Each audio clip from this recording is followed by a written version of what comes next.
আলু কাটা বটি দিয়ে স্ত্রীকে কুপিয়ে হত্যা করে আত্মঘাতী হলো স্বামী। স্তব্ধ আশুর আলী গ্রাম। বাঁকুড়ার জয়পুর থানার ময়নাপুর গ্রাম পঞ্চায়েতের আশুর আলী গ্রামের পূর্বপাড়ায় আজ সকালে ঘটে গেল রোমহর্ষক হত্যাকাণ্ড। বাড়ির ভেতর থেকে একই সঙ্গে দম্পতির রক্তাক্ত দেহ উদ্ধার হতেই এলাকায় ছড়িয়ে পড়ে তীব্র চাঞ্চল্য। স্থানীয় সূত্রে জানা গেছে, অলোক মণ্ডল আগে থেকেই পারিবারিক অশান্তিতে ভুগছিলেন। শুক্রবার রাতে আচমকায় স্ত্রী মুক্তা মণ্ডলকে আলু কাটার বটি দিয়ে নির্মমভাবে কোপায় বলে অভিযোগ। তারপর নিজেই ঘরের মধ্যে গলায় দড়ি দিয়ে আত্মঘাতী হন তিনি।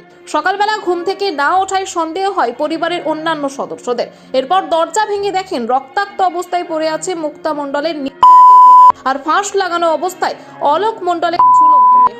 দম্পতির দুই মেয়ে বিয়ের পর শ্বশুর বাড়িতেই থাকেন।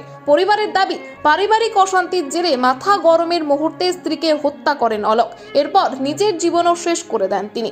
ঘটনায় এলাকায় নেমে এসেছে গভীর শোকের ছায়া ও আতঙ্ক। খবর পেয়ে জয়পুর থানার পুলিশ দ্রুত ঘটনাস্থলে পৌঁছে তদন্ত শুরু করেছে। দুই মৃতদেহ ময়নাতদন্তের জন্য বিষ্ণুপুর সুপার স্পেশালিটি হাসপাতালে পাঠানো হয়েছে। এই ঘটনায় গোটা এলাকায় এখন প্রবল উত্তেজনা। স্থানীয় মানুষের মুখে একটাই প্রশ্ন, কিভাবে এমন ভয়াবহ পরিণতি হলো শান্ত স্বভাবের এই দম্পতির? তো বাবা একটুতেই রেগে যেত, হয়তো কিছু বলেছে মা একটু বলতে এরকম আবার করে হয়ে গেছে। বাবা কথা বলছিল, মানে দুজনে কথা বলতে বলতে বাবা তো এমনি রেগে গেছিলো, দিয়ে মাকে একটা বটিনে করে আলু কাটছিল, বটিনে করে মাথাটাই কেটে দিয়েছে 2 জায়গা 3 জায়গা।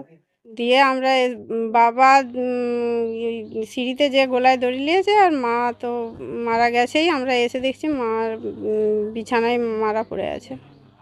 7টা 7:30টার সময়, তখনও উঠেনি মা, তো ভোর ভোর উঠে 5টায় আরে উঠে যাই। যখন এসে দেখছি যে উঠেনি, তখন সবাই ডাকাডাকি করছে। তারপর আমাদেরকে খবর দিল, আমরা সব এলাম। তারপর এসে দেখছি এরকম অবস্থা, মা বিছানায় উপুড় হয়ে পড়ে আছে। আর বাবাকে খোঁজাখুঁজি হচ্ছিল, যে সিঁড়িতে গলায় দড়ি দিয়েছে। হুড়কো খুলেনি, কোপার ধাকালাধাকালি করছি, দিয়ে কোপারটা আমার জেঠতো দাদা এবং আমি আর ওর বৌমার একটি ভাই তখন এসে, জেঠতো ভাই এসে জুটেছিল। দিয়ে সবাই মিলে কোপারটা ধাকালে ভাঙা হলো। ভাঙার পর দেখছি যে বৌমা খাটটায় আছে, মারা খবর গেছে। পেয়ে গ্রামে পৌঁছায় আর জয়পুর ভাই থানার পুলিশ। দেখছি পুলিশের পক্ষ থেকে ভাইকে অস্বাভাবিক খুঁজে মৃত্যু পাচ্ছি মামলা না। রুজু তখন করে ভাই ঘটনার দেখছি আবার তদন্তের পাশাপাশি জেঠতো জোড়া ভাই দাদা আমার, ময়না সে তদন্তের জন্য উপরতলাতে বিষ্ণুপুর দেখতে জেলা গেল, যে হাসপাতালে তখন পাঠানো দেখছে হয়েছে ভাই বলে জানানো হয়েছে। গলায় দড়ি দিয়ে ঝুলছে। আলোকটা বটিন দিয়ে মেরেছে এবং গলাটাও টিপেছে, একটু টিপে মেরেছে। এরকম ঘটনাটা ঘটেছে একদম। সে বাঁচার জন্য চেষ্টা করেছে, ভাইয়ের হাতে কামড়ের দাগ আছে দেখছি, কামড়ি দিয়েছে হাতগুলোতে। মানে সে বাঁচার আপ্রাণ চেষ্টা করেছে, কিন্তু ক্ষমতায় পেরে উঠতে পারেনি সে।